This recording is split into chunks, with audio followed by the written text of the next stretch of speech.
कांग्रेस के पूर्व अध्यक्ष राहुल गांधी ने इमरजेंसी को भूल बताकर एक बार फिर से कांग्रेस के लिए अजीबोगरीब स्थिति पैदा कर दी है। अमेरिका के कॉर्नेल विश्वविद्यालय में प्रोफेसर और भारत के पूर्व मुख्य आर्थिक सलाहकार कौशिक बसु के साथ हुई बातचीत राहुल ने इस बात को स्वीकार किया। कांग्रेस रणनीतिक तौर पर कांग्रेस इमरजेंसी की चर्चा नहीं करती है।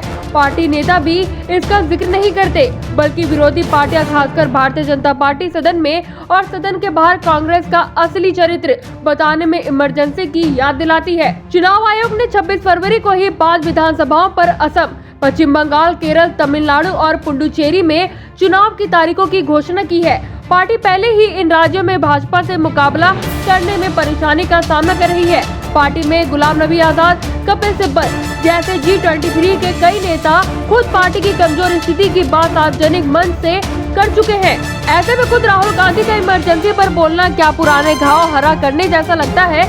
मौजूदा स्थिति में यदि भाजपा इस मुद्दे को चुनाव में उठाए तो किसी को भी आश्चर्य नहीं होना चाहिए। केंद्रीय गृह मंत्री अमित शाह पिछले साल इमरजेंसी के 45 साल पूरे होने पर कहा था कि एक परिवार के सत्ता के प्रति लालच ने देश में इमरजेंसी लागू करा है। एक परिवार के हित पार्टी के हितों और राष्ट्रीय हितों पर हावी थे। रातों रात राष्ट्रीय को जेल में बदल दिया गया। पार्टी के राष्ट्रीय अध्यक्ष JP नड्डा समेत पार्टी के कई बड़े नेता भी कई मौके पर कांग्रेस को इमरजेंसी को लेकर घेरते रहे हैं।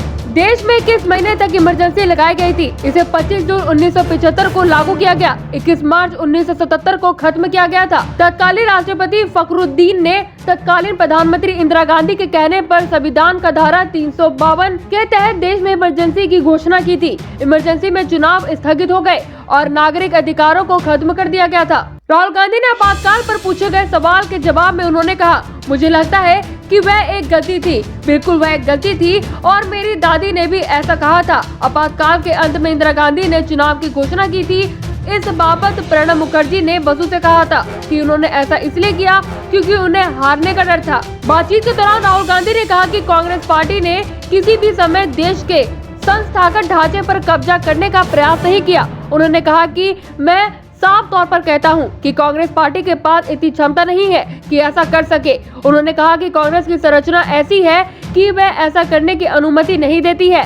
भले ही हम ऐसा करना चाहे, लेकिन हम नहीं कर सकते। राहुल गांधी ने कहा कि राष्ट्रीय स्वयंसेवक संघ कुछ ऐसा कर रहा है जो अपने मौलिक रूप में भिन्न है। उन्होंने कहा कि RSS देश के संस्थानों में अपने लोगों की भर्ती कर रहा है। उन्होंने कहा, अगर हम भाजपा को चुनाव में हरा भी देते हैं, तब भी हम संस्थागत ढांचे में उन्हें लोगों से छुटकारा नहीं पा सकेंगे। News desk, action India TV।